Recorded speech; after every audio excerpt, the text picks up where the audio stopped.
Yeah. Hey, how you doing? Today is July 29th, Monday, July 29th. Thank you so much for coming on. This is our Monday morning training. And today we're going to be talking about mindset a little bit and thinking like a champion is what I titled today's training. I think mindset plays such a huge role in what we do on a regular basis in our business.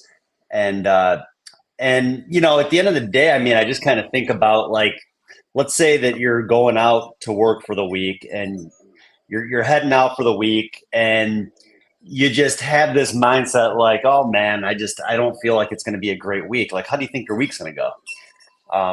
I think about even like, well, the presentation here. I wanted to mention, the Olympics just started, and you think about like all these Olympic athletes and the way that they train. I mean, these guys train like 24/7. Like all they do is train and get ready for the Olympics to finally get to the Olympics. Do you think they're like, okay, well, I'm happy that I just made it? Or do you think do you think that they maybe are really, really pushing to earn a medal? They're pushing for the gold. And I think that's something in our business too. I mean, we need to be pushing for the goal. I mean, we need to get out there every day, and we need to be motivated. We need to feel good about what we're doing, and we need to be positive in our mindset and know going in that as long as we've done everything necessary in preparation, that we should have a pretty good week, which is going to lead to a pretty good month and a good year. I have Chris on me. You can hear some melodies going there in the background with his wind chimes. Good Hey, I'm morning, Chris. How you doing? happy to be here, whatever the background sounds are with you today. Hey, it's the sound of winning. That's what it is. The sound of winning this Monday morning. That's right. So, would you agree, Chris, that if you prepare properly, as long as you go out there with the right mindset, I mean, there's really failure should be pretty minimal, don't you think? Yeah, I think the issue is that people forget that this business is all purely a numbers game. It's all purely math formulas. It's all predictability. It's all longevity, lifespans, all that stuff. It's all rate sheets and actuarial predictions. And we are the only uncontrollable variable that messes the whole thing up. Like if you just sat with 15 people off of, let's say, 40 leads that were preset appointments and you gave the same presentation, you're going to write the same amount of premium and then you're going to have a great attitude. But if you mess up all that stuff over there, then it starts to get complicated. But really, the winning attitude comes from preparation because preparation breeds confidence. And the more confident you are, the more business you sell. So they all kind of interweave each other. Yeah, I mean, do you think the batter walks into the batter's box like with the mindset of I hope I don't strike out? Like, no, you got to go in there with that winning mindset. You're going up there to get a hit. You're going up there to hit the ball out of the park. Um, and I think that I don't know, maybe too. Sometimes people maybe set themselves short. People, maybe the environment that's surrounding them, they just don't feel like they have the same opportunity as everybody else. But Mm-hmm. anyways, let's go ahead and get to the presentation, and we can kind of discuss throughout. So, so what does it mean to have a winning mindset? I think it means that you have a positive, proactive, and resilient attitude towards challenges. You're focusing on solutions rather than the problems. You're embracing challenges as opportunities for growth. And you're learning from failures and you use them as stepping stones towards success. And you understand that those setbacks are natural and part of the journey. And having confidence in knowing that you are going to win. It's just a matter of when. So we can maybe break some of this down a little bit. Like I said, I think having that positive mindset, being proactive, and having that resilient attitude. One thing I know, Chris, like I am never satisfied. I could have like my best week ever, and I always feel like I probably could have done a little bit more. To me, that's like a winning mindset, always wanting more, never being satisfied, never, and yeah, maybe, I'll celebrate my wins. I'll have a good week. I'll celebrate the success, but in the end, I still always feel like I still could have done a little bit more. I'm always looking to see what other people are doing too, especially when I was in the management role of my prior company. I mean, I every day I'd be looking to see what all the other managers were doing. I wanted to be beating everybody. I always wanted to be the best, and same with sales. I mean, I same thing. You see what other people are doing. I think that's just kind of the winning mindset, the winning attitude, and I think that I don't know. I just think that I don't know if that's something that is like just part of who you are or not. But that's just kind of how I've always been. I always wondered if you could train a winning mindset or train work ethic or teach that type of stuff. But sometimes I think that's something that has to be inside of you. Something has to push you to want something bigger, achieve something more. I think part of a winning mindset maybe comes from routine, and you can kind of routine somebody out of it. Like, why else would the Marines be good in warfare? They were kind of trained into it. So maybe you can train a winning mindset, but you also have to want more for yourself. I think so many times agents in this industry, they don't fail, but they purely underperform their potential. Like if they really had a financial report that said how much they made that year, they would have found out they made less than they would have made at a job with a lot more stress. So I think having a winning mindset also means pushing yourself to being what you're fully capable of being and not just accepting that you're a 2,500 a week agent or a one application a week agent or that average mentality is really dangerous. I've always looked at this opportunity too as and seeing the possibilities of really like what could be and the sort of financial potential that there is.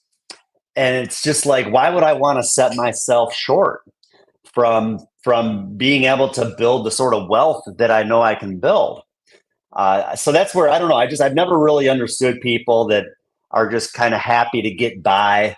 Like I said, that'd be like the Olympic athlete just happy that they qualified to participate in the Olympics. Well, No, they're not happy that they made it. That'd be like if I said, "Oh, I'm just happy I got my license." If I write an app here or there, great. But I mean, I want to get the most out of this opportunity as I can. I mean, you can make a lot of money if you put your mind to it in this business. yeah, well, maybe a winning mindset is also accepting that there's going to be failures you have to learn from, that there's going to be challenges that are going to push you to grow. I think in an industry that kind of has this lone wolf mentality where, especially because of social media, you can pick up a contract anywhere, get the highest level and expect everything and all over the place. It's tough because those kind of people aren't being motivated, aren't going to be educated, aren't going to be pushed out of their comfort zone, and they sit in this level of stagnation. But when you kind of plant your roots and you push forward and you're working with people that are going to push you forward at the same time, a winning mindset, I think, comes in naturally from that type of environment. But if I just throw you out in the desert and say, walk your way to the pyramids, that's going to be pretty hard to have a winning mindset by yourself. Oh yeah, for sure. I mean, I think that surrounding yourself around the right people is important. I think training, you got to know what you're doing. You got to have thick skin. You got to be able to handle, like you said, learning from your failures. You have to know going in that not every day is going to be, your best day ever. I've had plenty of days where I go out there and either underperform or just don't get out of my day as much as I wish I could have. But then I still get up the next day and do it again. And like you said, a lot of this is just about consistency and repetition, having a plan in place, and just sticking with it. And I think that's the problem is that a lot of times people they get out there, they realize that this is actually a little bit harder than they thought maybe that it was going to be, and they can't handle the rejections, they can't handle the failures, and then they're back to their 9 to 5 uh, job where they have someone telling them what time they got to be to work, what time they're going to get home, and how much money they're going to be making that day. Yeah. And I can't operate that way. Like I want to be able to make as much money as I can make, and I never want someone telling me this is all you're worth. I want to be the one to decide what I'm worth. Well said. So, what holds some people back from having a winning mindset. I think the fear of failure is huge. Where maybe they have prepared, maybe they have gone through training, maybe they've already gotten some leads in their hands, maybe they've invested $1,000, maybe even more into leads. I mean, heck, if someone's brand new and they invest $1,000 in the leads, if they're coming from an opportunity where maybe they were failing, they don't have a lot of money to be working with. So if they're investing $1,000, that's a big investment. And so sometimes maybe they fear, what happens if I go out on these leads and I don't write any business? To me, and that I had a guy once. I remember. I mean, this guy, he actually bought. I think he bought like 80 leads, 80 direct mail leads. I mean, we're talking about at the time that was probably a easy. Oh man, I bet at least a couple thousand, $2,000-$3,000 investment. And then the guy just sat on the leads. It was like he was afraid to go out and work the leads because he was afraid of failing on these leads. And I'm just thinking, man, like you're going to fail on the leads by just letting them sit there. Like you need to get out there and work those leads and go out and see the people. And you're going to learn from your failures. Like so much of this business I've learned just from going out there and doing it and figuring out what works and figuring out what doesn't. Yeah, I had people help me. But I think the best way to learn is just by getting out there and doing it. You can figure this out if you put the time in. One thing with me and Chris, I mean, we can help you with maybe shortening the learning curve a little bit, but a lot of us just get out there and doing it and figuring out what works and figuring out what doesn't. Yeah, part of preventing the fear of failure is working with people who have already failed every possible version of something so that we're not going to let you experience the same failure. Like decades of experience kind of fine tunes approaches gradually over time where, 5 years ago, you'd have a fear of failing because we would say, well, all you have is this to learn on and here's some leads and call me. Well, now the system is so much more streamlined. Like here's your training, here's more training, here's your carriers, here's your appointments, here's your leads. Like all you got to do is show up at that point and then get better and better yourself. So the fear of failing, we've kind of smoothed it out through years of experience in personally failing. Like that's why it's important that you work with somebody who's actually working in the business because they know what's going on in the business and they're not going to teach you something that doesn't work. Everything works once, but not everything works a second time too. So there's no fear of failing. We've already done all the failing for you. Just go out there and put a full faith effort into helping people. Yeah, that's it. Hold on, I just realized good mic on. There we go. Now I probably sound better. You sound significantly better. I thought it was me. It was me. Yeah, anxiety about not meeting expectations, making mistakes, or falling short of goals. And I think a lot of it, that's a big part of it. But I think the biggest part of it in our business is just, like I said, like that fear of investing money into their business and then failing out and not coming out ahead. And I mean, I honestly can't think of many times I placed a lead order where I haven't at least come out ahead. I mean, yeah, there've probably been a few times where unfortunately I go out there maybe on 20 leads and just don't do a whole lot of business, but it doesn't happen too often. Again, I think so much of it is just that repetition of just consistently every single week in and week out. Mm-hmm. I mean, I've probably had one of my best years this year in personal production. It's because I've probably been the most consistent I've ever been when it comes to ordering leads on a regular basis, having the appointments that are setting up my calls. Like I leave my house with 8 appointments. Like I know I'm going to have a good day. I mean, that would be pretty lousy if I had 8 appointments and came home with like absolutely nothing. So again, so much of it, the preparatory side, setting yourself up properly, you're not going to have any sort of fear, anxiety about your day when you set things up from the get-go the right way. Yeah, you've probably spent $15,000 to $20,000 year to date on marketing and appointment setting costs. And that's why the results are there, because then you take that piece of the puzzle and put it to work. People are afraid, and if they're afraid to spend it or they can't, we have a career model for that. But realistically, if I show you expense reports on your lead spend, people would be mind blown. But that's what there's a missing piece right there. Maybe people are failing and they're anxious about failing because they're not doing it right. If you open a McDonald's restaurant and you served the wrong food out of it, it wouldn't work. Like, don't be afraid to fail, but also don't do it wrong. Like, this is not that complicated of a system to work. No, no, exactly. And I mean, 15 to 20 grand. Yeah, maybe like you said, that could probably be just the appointment setting and all that stuff. I mean, leads alone. I mean, we're talking about probably on average at least $1,000 a week. I bet close to it or more. So, yeah, I mean, invested the money, but yeah, I mean, by setting things up the right way, I know going in it's going to be worth the investment. And if I can spend $1,000 to $2,000 a week and write $6,000 to $8,000 in premium, well, I'm coming out much further ahead. What's the root cause of this fear of failure? It could be childhood experiences, societal expectations, personal perfectionism. One thing I think too, a lot of times people talk about, well, not everybody has the same opportunity. And, and I tend to disagree with that. I do understand, that maybe people's backgrounds are a little bit different. I think when people have that mindset, that's what's holding them back.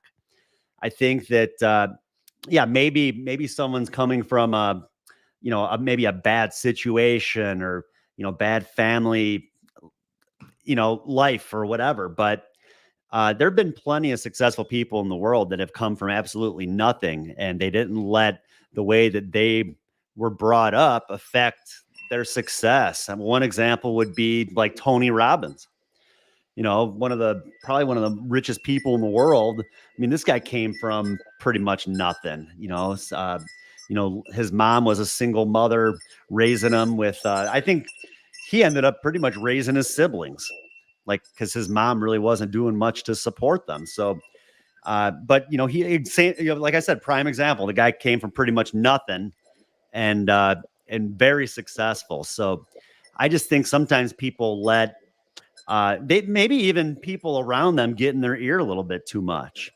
The people that they surround themselves with that maybe don't have the same expectations or the same goals in mind of where they want to get in life. And I think people like that are just going to hold you back. So you gotta be careful around, with the surroundings, the people that you spend your time with, people that you're involved with. And if they're bad news, that's just going to affect you.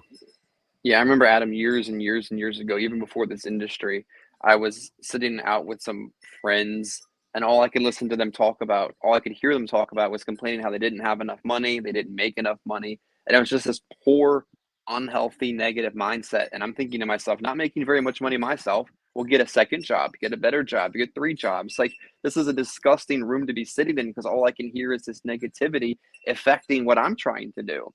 And I think people don't realize you are a collection of the 5 to 10 people you spend the most time with. And if you do an assessment of the people you're spending time with, that might be the root cause of where you're at.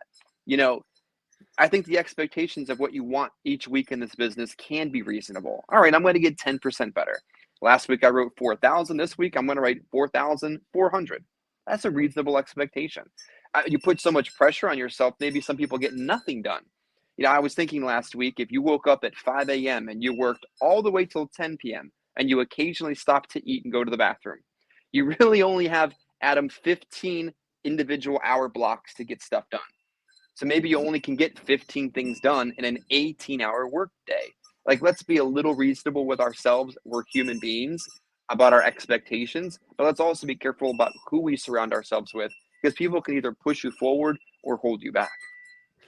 Yeah, most definitely. I think that's a big part of it. You gotta look at, who am I hanging out with? Who am I spending my time with? Are these people productive? Are these people that are going to help me move forward with things? Or do I need to maybe separate myself from my current environment and do what I can to better myself? And, I know there's a quote out there and I don't even know who it's from. And I'll probably even screw it up. But the guy said something like, I want my environment to be a product of me and not me be a product of my environment. Something like that. And I just thought that made a lot of sense. You don't want, the environment, especially if it's a bad environment, to be affecting you. You want to be the one affecting those around you and making them better. So negative self-talk, another thing that can hold someone back from having a winning mindset. Something we don't think about a lot, but I mean, we talk to ourselves all day. Anytime we're thinking, we're talking to ourselves, really. So if majority of the thoughts that are coming into your mind are negative, I mean, how do you think your day is going to go? You gotta, and you gotta figure out ways to get out of those sort of mindsets. I mean, because it happens. I wish I could say that all day, every day, I'm just, the happiest I could be. But no, we all have, parts of the day where probably just don't go the way that we want with certain things. But, we got to figure out ways to get out of that mindset, because otherwise it's just going to ruin our day, could ruin our week, could ruin our month, our year. Who knows? Career. I mean, and yeah, career. You're out of the business. You got to figure out ways to, snap out of it and get back into that positive mindset. But what's interesting? I hear, and I hear it sometimes, and you say it, man, I've just been tired this week. It's not that you've complained about the results or anything around it. Like, recognizing your attitude is a good thing, and then being able to adjust because of it. I think if people aren't aware about how negative they're being to themselves, no wonder they're in a poor attitude. But I've heard you say it and recognize it before, and if you say it publicly, then you definitely recognize it personally. So I think it's okay if people can say to themselves, man, I am being negative, and then fix it. Or you're allowed to complain about this issue for 60 seconds and never again, and not allow themselves to continue to get stuck in that negative mindset. Or here's another one. I tell people, and I've said it before, okay, imagine what quitting actually looks like. You have to have a job now. You're told how much you're worth and when you have to be there and when you can go home, and live in that bubble for 60 seconds. Okay, do you still want to quit? You do. Okay, good. Perfect. That's your life. Live it. But if that really doesn't seem like something you want to do, you recognize that and can move forward from it. I think a fear of failure and all these issues just sometimes is people not willing to take a step in one direction or the other. Maybe this industry isn't for you. That's okay, but don't waste your whole life in it. Maybe this industry is for you. Take a step forward into what you're fully capable of, but don't just sit still waiting for something to happen. Yeah, and another thing too that I don't know if I have on here now, not is just the whole accountability. I mean, that's one thing too. I mean, yeah, like you said, I might have said that I was tired or something. Well, that's me holding myself accountable too. I'm not ever blaming outside stuff. I'm never blaming, oh man, these leads just aren't any good. That's the reason why I haven't had a good week. Nope, or, even like I've said, the appointment setters, they've set up appointments and it's my job to do the rest. So if I don't make a sale on an appointment, I'm not like, man, like, why did they set me up an appointment with this person? Like, talk about a waste of time. No, their job is to set me the appointments. Their job is to get me in front of those people. It's my job to figure out the rest. Yeah. So self-accountability, I think, really in life, in any business is huge. And, if you go from job to job and everywhere you go, it's everybody else's fault for the reason why it didn't work. There's only one common denominator in the equation. Yeah, it's a you problem. Yeah. So, and that's something too. I mean, in our business, it's not maybe going from job to job, but maybe moving your contracts from one to the next, or then going back to like a captive sort of deal. Like, there's only one common denominator in this equation, and it's, not everybody's out there to get you. And that's, I think, something that really holds people back too. I mean, from having a winning mindset, I think, evidently, I don't know. Like I said, I kind of feel like it's got to be an accountability thing. If people bounce around from one place to the next, there's got to be a lot of blame going on there, and blaming everybody but themselves for reasons why they haven't succeeded. Well, real quick, Adam, I think it's also interesting since we're talking a lot of mindset, and I think mindset is 80% of the game anyway. Like, the 20% of skill, it can be taught, memorized, slightly adjusted here and there, but it isn't anything you need to spend hours and hours on. Like, it's this. Here's the skills. Do them. Mindset is what holds you back or takes you forward. When you're talking about the appointments, They had a typhoon in the Philippines last week. A typhoon is a hurricane that goes in the other direction. It's literally the same thing. Half the island was underwater, and these ladies are still their supervisors telling them, make sure you have your backup generators ready, make sure you're on schedule. And one person is physically unable to work, they're replacing them in the system. Like, I'm going to go Wow. out there and work my appointments hard because they're working hard in the middle of a typhoon to set appointments for me.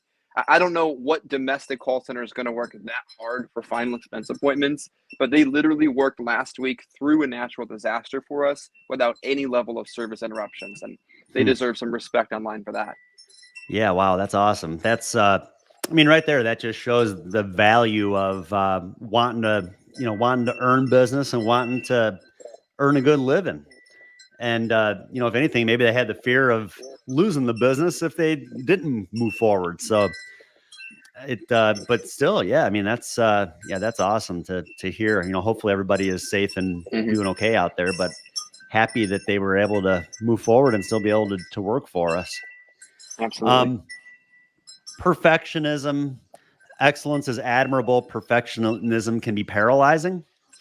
Um, I guess maybe I don't know. I have trouble with this one because sometimes I want to make sure everything is just perfect before moving forward with things. But I think that sometimes you just got to take a leap. Sometimes you just got to take a leap and just jump in, and you can kind of figure things out as you go. And I think I have gotten a little bit better at that. But I think the next leap for me will be finally jumping into the Medicare realm here. Finally, it's taken me long enough, but I think that's really the next step is just, and I think that's a lot of it, was just the fear of not. I'm so comfortable knowing my final expense business that the Medicare is just so foreign to me. So I think that's really been maybe a little bit what's held me back. But like I said, I just gotta take that leap, move forward and I'll figure it out. And if anything, it'll add to more success and more business across both avenues.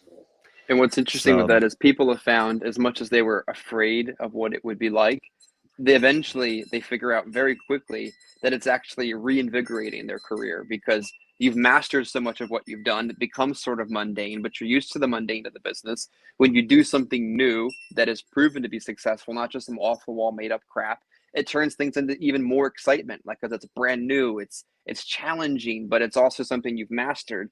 It would be like getting into final expense with 10 years of experience and you kind of already know what to do. So it's fun and you're going to have a great time with it. And if I have to take the whole month of August off to get people going, I'm going to do it because it adds so much depth to what you do, both long term and in the client's home. yeah, it makes sense. I mean, heck, we're dealing with the same client a good portion of time, anyways. It already comes up in conversation. So now I'll just be able to take it a little bit of a step further. People are asking me about the stuff now. I'm just like, well, I'll just have to get back to you on it. But pretty soon here I'll be able to help them. And yeah, I know it's the right move. It's just a matter of, like I said, just finally moving forward with it. And that's the plan. Uh, what kind of actions can we take to overcome the fear of failure to put ourselves in a winning mindset? Setting goals. We talk about that. Goals are very important. I recommend breaking large goals down into smaller goals. On average, my goal usually for 3 days out in the field is like around 6,000 in premium. So, well, I break that down into the goal of trying to write 2,000 a day. I mean, it's as simple as that. I'll break that down. Okay, that means I got to write about what, 150, 160 in premium, something like that in the day. So, that's kind of how I figured out. I just break it down into smaller numbers and it makes it much more achievable to be able to hit. And there's weeks that I don't hit that goal of 6,000, but I mean, heck, if I write 4 or 5,000, I'm pretty happy. I had a pretty good week. So, but if I set a goal of 4,000 and wrote 2,000, I wouldn't be happy. So I don't know. I would rather shoot for the gold and hit the bronze than shoot for the bronze and not even get a medal, if that makes sense. So surround yourself. We talked about this already. Surround yourself with positive influences. That's something too. If you don't have people within your group of people that you communicate with that you feel would be influential to your success, well, there's plenty of different groups out there. Our Facebook group, if you're watching live, heck, we're here every week. Our trainings are on here. We have the podcast. We have the YouTube channel. Lots of good influences there. Chris has his call every morning, 8 in the morning Central Time to 8:30. That's another thing, being surrounded by influential people that are willing to help you. And a lot of times people aren't even getting anything for helping you. They're just willing to help you. That's just kind of sharing knowledge and sharing ideas with one another on Chris's call. And I'm on the call every Friday, to kind of talk about different things, talk about the week and how it went, and just try to provide any tips of maybe some things that had helped me throughout the week. So yeah, if you have any questions on that, I'd be happy to shoot you over the information for Chris's call. And we're always open to have more and more people on the call in the morning. And, but like I said, this year, I've been consistent with pretty much all parts of my business. I never really was into like these morning calls and stuff like that. Last year I hopped on maybe every once in a while, and then once a week on Fridays he'd have me on. And this week I just been much more consistent with everything, with hopping on the calls. You do feel like you're a little bit more involved when you're on the calls, and you feel like you're kind of a part of something rather than just kind of feeling like you're all out there on your own. And I think sometimes when people are out there on their own and they fail and they don't have anybody to turn to, that's another reason why they're in and out of their business. Mm-hmm. So when you got this, good support around you with positive people that are willing to help you, they're going to help you to keep going long term, and they're going to do what they can to keep you going, so you don't fall short and you fall out of the business. What's interesting, Albert Adam, asked about the call too. Every Friday morning, 8 in the morning till 8:30. But it's every morning, Monday through Friday. Chris is on. We talk about a lot of good stuff. So yeah, what was that, Chris? What's also interesting is I hear so much from people that want to build and to grow agencies themselves because they know how to replicate themselves. They know what a system looks like, but they're paralyzed with a fear of roll-up debt. Kind of like what you said earlier on the last slide. Well, I've managed to mitigate most roll-up debt by this exact concept. Like if you have your agency plugged in, you have them engaged, you can see where they are, you can talk to them, then you know what's going on. And if all of a sudden someone's gone ghost and you can see a ton of production, but you don't see them, something doesn't smell right. Like such a simple 25-minute concept has probably saved us tens of thousands and hundreds of thousands of dollars of bad business because we have eyes on what's happening. So it helps people, but it also protects people and it allows people to grow. Adam, you haven't brought anybody on that's burned you in the last time you've been with us because you have eyes on what they're doing. And if we haven't heard from someone, we know that, and we can protect ourselves. So that simple concept works for agents and it works for builders in multiple different ways. Yeah, no, that's a great point. It's great when you have a bunch of business coming in, but if you don't know where that business is coming from, it's really not very safe. And so by being involved with your people and everybody's in good communication with one another, it makes it a lot harder for someone to be doing stuff that they're not supposed to be doing. Mm-hmm. So, I don't really call it micromanaging because I don't feel like it's micromanaged at all. Everybody's responsible for themselves. We're there to help. We show people what they need to do to be successful, and they want to be involved. Mm-hmm. And that's kind of how it seems like it. Most people, they want to be involved. They enjoy it. They like being on the call because it's helping them and they're learning, and they don't mind sharing their production. And that's another thing too, talking about production and like your call where we post our goals for the week. That's another accountability sort of thing right there. If I'm on that call saying I'm going to do 6,000 in premium this week, well, now I've held myself accountable to that goal. I got to do what I can to to hit that goal. Or I look pretty dumb if I say I'm going to write 6,000 and I write like one app that week. Yeah. A winning mindset probably means holding yourself accountable to what you say and being willing to say something and then hold yourself accountable to doing something. Like, it's all that kind of forward movement kind of stuff that negativity just doesn't go anywhere. It just sits here and bitches on the couch. Yeah. Visualize your success and mentally rehearse achieving your goals. That's something too. I mean, I think that, like, I'm a big believer in like the law of attraction. There's like the book, The Secret, talks a lot about it and how like our thoughts compound. Like I guess the analogy they use is like your brain is like a magnet. And like the more you think about one thing, the more like things are going to attract that thought.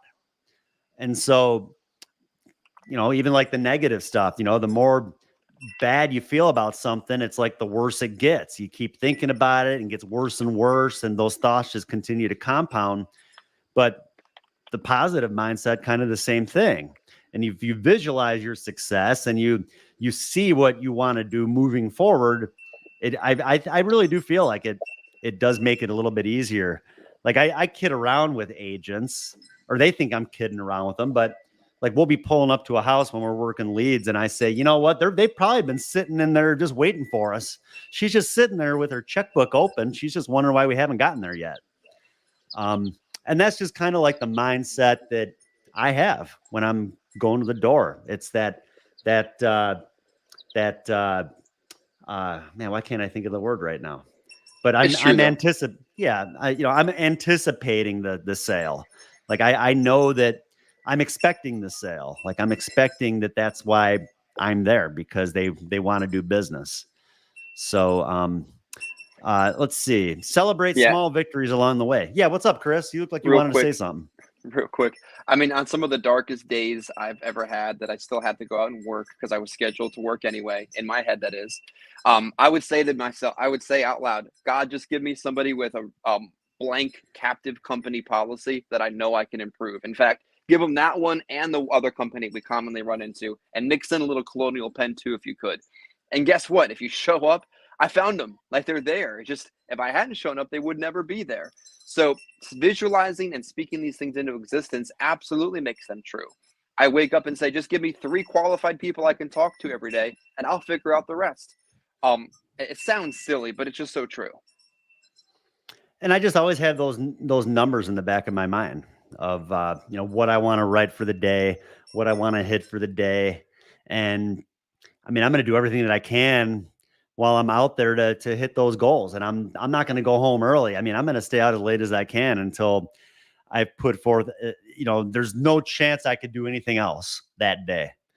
And then if I go home a little bit short of the goal, I still come home knowing that I gave forth 110% and that there's nothing else that I could have done. I left it all out there on the field. So, and sometimes we fall short. Like I said, some weeks maybe I'm not going to hit that $6,000, but if I wrote 4 or 5, well, I'm still pretty happy that I had a pretty decent week. So, but and as I said too, celebrate the success along the way, but just remember those are small wins too. You don't want to. Sometimes I think people they get like they make a sale, they earn like one big commission, and then they just kind of relax. It's like, that's just one small victory. You got to just keep moving. You got to keep going forward. I've seen guys where they wrote a sale at 10 in the morning and then they are like done for the day because maybe they hit their goal for the day. Well, what happens if you strike out tomorrow? So, I mean, stay out there as long as you can. It's great if you hit that goal first thing in the morning. Stay out there the whole day. We don't know what tomorrow is going to bring us the next day. I mean, God, if the rest of the week just totally sucks, you're going to wish that you would have put forth a little bit more effort that first day. So yeah, celebrate the small victories along the way, but just remember they're small victories and you got to move forward and keep your eye on the big picture. So, we cannot have the fear of failure. Just remember, it's a lead-driven business, our business. We got to get over the fact that we have to spend money for leads. It's part of the business. I mean, what business out there, if you're the business owner, can you start a business without investing any kind of money? I don't think there's a business out there that you could just start a business without any sort of investment. And for our business, it's a pretty minimal investment. You got to pay to get an insurance license, and then you have to pay for some leads. That's pretty much it. I mean, most businesses, I forget what the numbers are. You're more of a numbers guy than me, Chris. Maybe you'd know this one, but I mean, many businesses I know that they don't even profit for their first few years because they have to invest so much to get their business up and running. Where our business, you could profit after 1 or 2 sales. Yeah, it's hundreds of thousands of dollars to open up many different franchises out there years before those franchises are profitable. Most of them never make it. And all you have to do is get an insurance license, E&O, figure out who's going to teach you what you're going to. You can be profitable within a week's time. And in a consistent basis, look at it this way: if you have a fear of failure, and you buy your leads and you spend a minimum of $780 a week, average number we've been working with lately, just to kind of set the bar. 1 sale, 1 application, 1 family helped, one. And then you're into the profit zone of the week. If you don't think you're capable of writing 1 application, either reevaluate who you're working with, get some better training, or get a different job. Like, anybody can do that. Come on. Show up and find someone that knows they're going to die and likes you and needs insurance. You could write at least 1 a week. Yeah. And don't even think about the money you're spending, honestly. Like, Chris will send me over an invoice for leads because we got a pretty good setup going here with our direct mail. And Chris will have the leads readily available for me. He'll shoot me an invoice. And I don't even think about it. I don't even sweat it. I have the card that I use in my my Apple Pay wallet. So it makes it real easy. I hit like 2 buttons and the thing's paid. And then I move forward. I got my leads for the week. I know, and a lot more money's coming into my bank account than coming out. So it seems to be working. We can't fear that we will fail on the leads. We've talked about that today a lot. You are investing the money into leads. You got to have that mindset of knowing that you are going to make sales on those leads.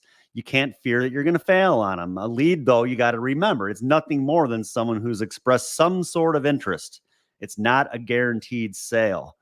And I think that's something too. Sometimes people will get leads and like they'll knock on like 10 doors and they had 2 people tell them to get lost. Like 5 people weren't home.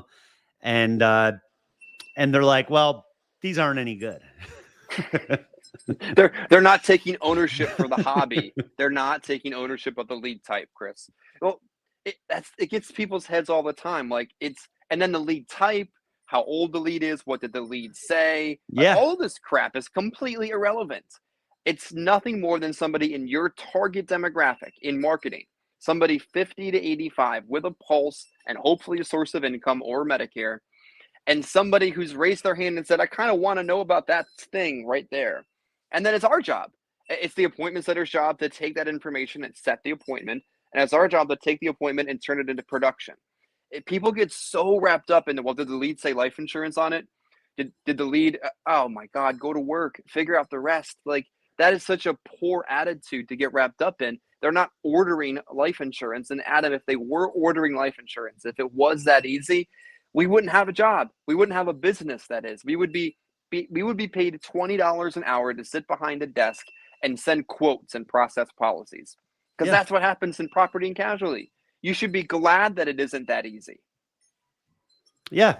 Again, it's not easy, but, and even the leads, I mean, I've worked at any kind of direct mail lead out there. There's no difference. It's all mindset. If you think the person's not going to be interested in taking out a policy because a lead piece doesn't say life insurance on it, I've worked plenty of lead pieces that say life insurance on it, and they say, "Oh, I thought this was about Medicare. I thought this was about my disability benefits." Like, they're not reading the lead card anyways. No.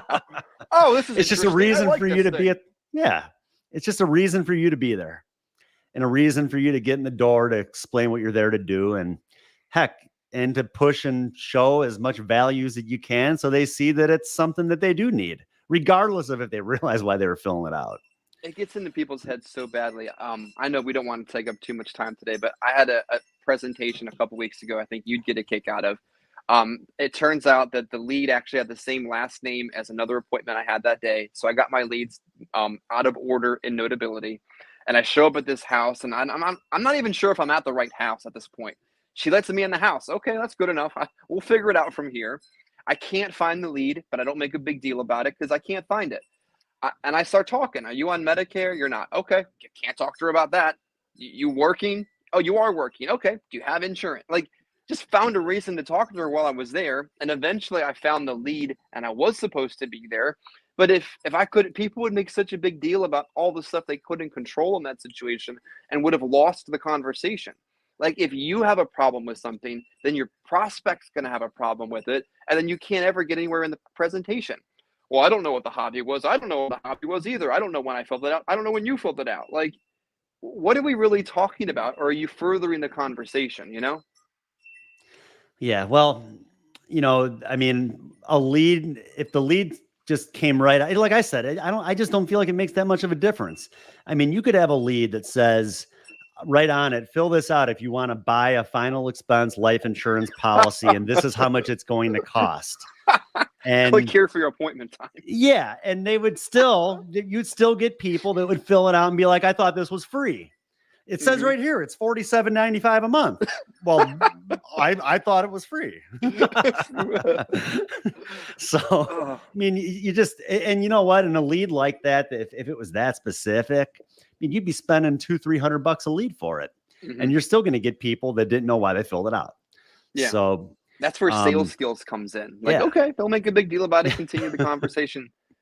And half the time they're just saying stuff that scared the last person away. Like, you have they ran into an agent that didn't have a winning mindset, that as soon as they got a mild amount of resistance, they gave up. Oh, I thought this was free. Oh man, that worked on the last one, but he had a better comeback than me now. Now I actually have to sit through the sales presentation. Like, these people kind of know the game anyway. And I think we forget that they've played the game longer than most people have been in the business. Well, and that's the thing too. We got to remember it. That's how I look at it. I mean, it's nothing more than just a game. This whole thing is a game. Who's going to win? Am I going to win, or is the prospect going to win? Well, they're going to win either way. Because, if I win, they're going to win because I'm putting them in a pretty good plan. But if they win and I don't, that means that they were better than me at the door. They were better at selling me on the fact that this was something that they didn't need. So yeah, anyways, let's see what else we got here. And again, we talked about how a lead's nothing more than someone who's expressed some sort of interest, but we should be able to close at least 20 to 25% of our leads. So if you're not closing that many, well, seek help. That's what we're here for. We can help. We can show you what it's going to take to close more sales. Like I said, I mean, it doesn't matter what it says on the lead. If you have enough people to see, you're going to be able to close enough sales. And just, you got to remember, the good days, they're going to make up for the bad. I remember once I took out an agent and we wrote like probably 6,000 premium in one day. He also saw me get like 25 referrals from like 3 people. I mean, I just made it look too easy. Like, this guy was like, man, this is just, I'm going to be the richest person in the world. And then like, he went out the next day, I gave him his first set of leads, and like, he called me at the end of that day and was like, Adam, this isn't for me. No, I'm done. I quit. And I'm like, didn't you remember yesterday? Like, we went out there. I mean, we killed it. We crushed it. He's like, yeah, I know, but my day today didn't go like that. And I'm just thinking, man, I wish every day went like the day I had with that guy yesterday. Can you imagine if you wrote 6,000 every single day and got like 25 referrals? like that just happened to be a really good day. That's not every day. But No. those are the sort of days that are going to make up for like the day that guy had the next day. But you got to keep going. You just you got to remember the good days are going to make up for the bad. You got to be able to get up the next day and just remember, all it takes is that one person to let you in and turn everything around. Yeah, I've had some $10,000 days where I knew the next day I was just going to get punished in the field. Like it was not going to come easy. I mean, Yeah. I was going to make it work. I had a goal, and that goal was going to be accomplished no matter what. But I just, Mhm. as soon as it gets tough, you're like, all right, fair enough, fair enough. Yesterday was way too easy.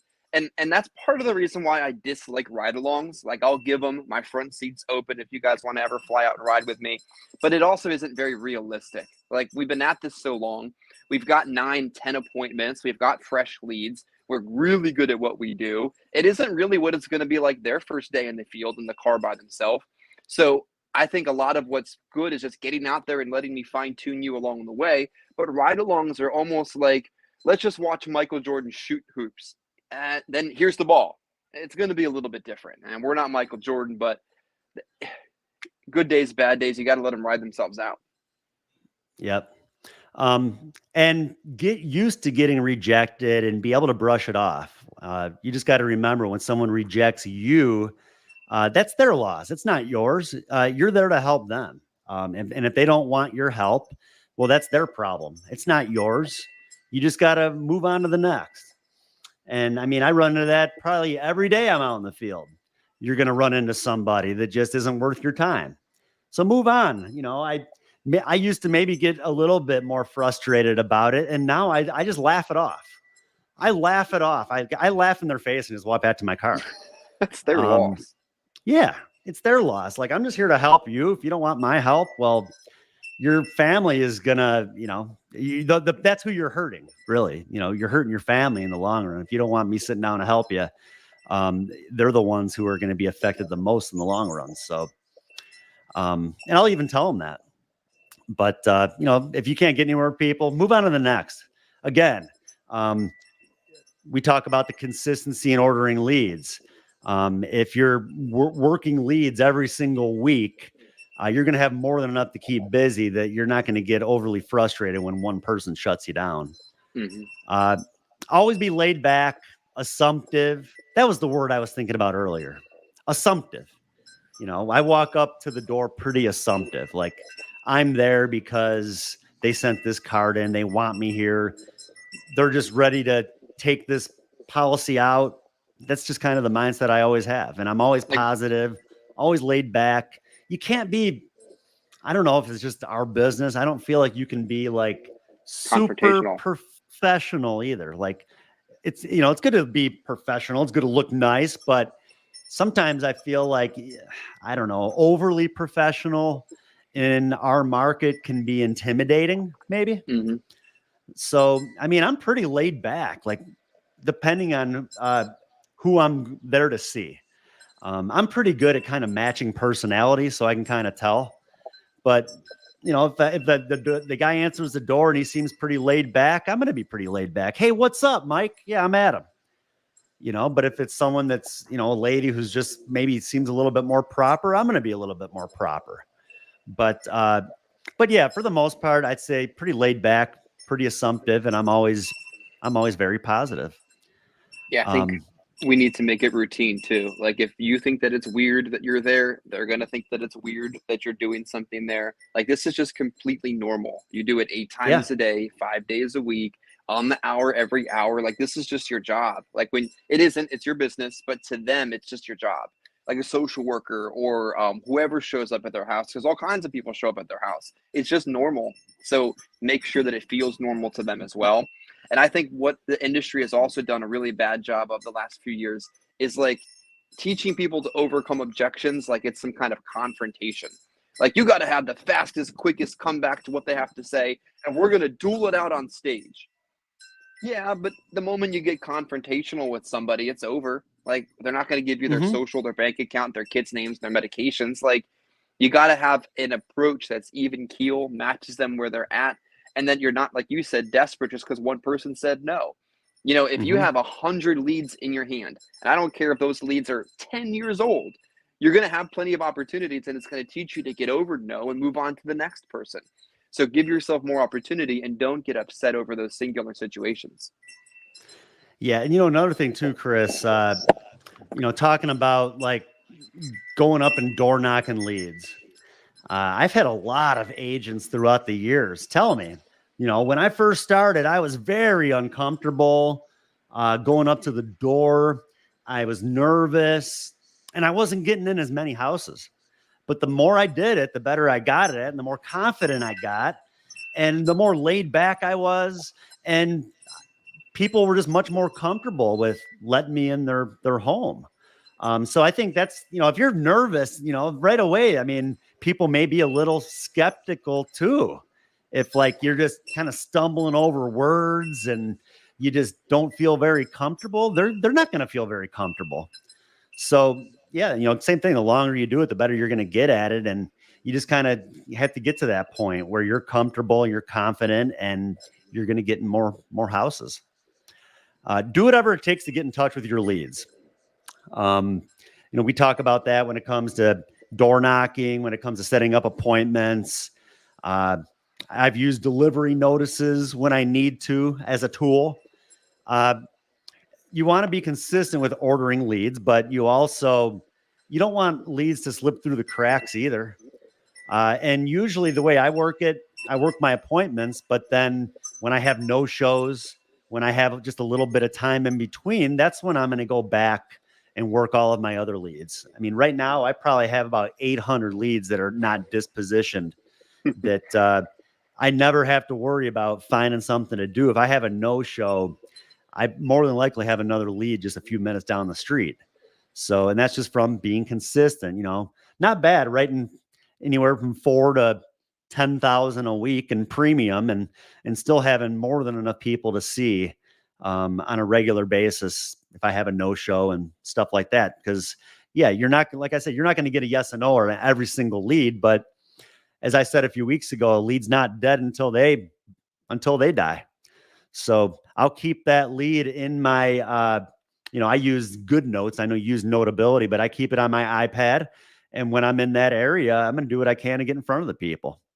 So, got to do whatever you can to get in touch with those leads. And then if you get rejected over the phone, I always recommend to show up 2 days later with the lead in your hand. Most of the time, the client's not even going to realize it was the same person that they talked to over the phone. When I'm in a home these days, and this, you probably see the same thing. Same thing probably happens with you, Chris. I mean, my clients' phones are ringing off the hook while I'm sitting there talking to them. They're getting phone calls about Medicare. They're getting phone calls about medical appliances, about diabetes, materials, medical materials to buy, like just all this stuff. They're bombarded with phone calls. And they're like pre-programmed to just say no and to hang up on people. Like they're so tired of people just calling them and calling them and calling them that, maybe you're going to call and try to set up appointments and you don't get the time of day. Well, you got to still show up a few days later because I've done it. And boy, people that have been mean and nasty to me over the phone, I'll show up a few days later. They're the nicest people in the world. And they had no idea that I was even the person that had called them a few days prior that they were mean to, that they hung up on, or that they cussed out or whatever. So that's just something you definitely need to do. You could even do it the other way too. If you get shut down at the door, try calling them. These days, heck, you can still try to sell people over the phone. So, and same thing, they might not even realize it was the same person, but I don't know. Most of the time, maybe it's a mindset thing, but most of the time, if other way around, if they're mean and nasty to me at the door, they're either not going to answer their phone or they're going to hang up on me. So, and as we said earlier, set goals, reward yourself. And look at the big picture, of really what could be in this business of where you could get the sort of potential that's out there financially. Don't set yourself short. Surround yourself around positive people that are willing to support you, that are willing to help you, that kind of see your growth and your potential and want to see you succeed. So, you got anything else you wanted to add, Chris? No, I think it's just important to keep active, keep moving, keep yourself around good, like-minded individuals, keep reinvesting in your business, and don't give up. The people I've seen fail, I mean, they fail gradually and slowly. They like micro quit a little bit each day until all of a sudden they're out of the business. Just don't give up. Buy leads, knock doors, help people, get around people that are going to help you. And you know more than your potential client. You are the best equipped. You have the best products. You've got the best options. You've got a solid presentation. If you put yourself in front of enough people, it's going to work. And I can promise you that. And you got to want it more than the people that are helping you want it for you. We can only do so much. We can only, take you out so often. At the end of the day, I mean, you got to want it. You got to see the value of what's here. And, those that fail, like you said, I mean, if they don't follow everything and if they're just, they're out of that positive mindset, I don't know, maybe it's not for everybody. Maybe some people are more cut out for that 9 to 5. Maybe they can't handle the independence and all that. But, hey, at the end of the day, I mean, maybe it's not for everybody, but it's been pretty good for me. And I know it's been good for you. Mm-hmm. And it's been good for a lot of people out there. So thanks again for everybody. Oh, and you know what? Get on adambersan.com. You can sign up for the weekly training and you will get an email of what the following week's topic is going to be. I need to get better at promoting this sooner. Like Chris texted me last night, what's the training going to be tomorrow? And I'm like, hold on a minute. Let me think. Oh, okay. We'll do it on winning mindset. Mm-hmm. So yeah, I need to get better at that. But yeah, in time, I'm sure the schedule will be worked out a little bit better with letting you guys know what the training is going to be a little bit sooner. You can always go back though. You can watch them on a couple different YouTube channels. You can also listen to the audio on Apple and Spotify and all these other platforms. So it's all there. So, feel free to reach out to me if you need anything. I hope y'all have a great week. And thanks again for joining me, Chris, on your small little getaway with out there with the wind chimes. And I hit mute as much as I could, I promise. Yeah, I know. No, it wasn't. You know what? I heard it more at the beginning, and then I just kind of got used to it. So it's relaxing. It's the sound of winning. That's all that it was. Sounds good. Well, thanks again. Have a good week, and we'll see y'all again, same time, same place next Monday morning. Thanks again. Take care.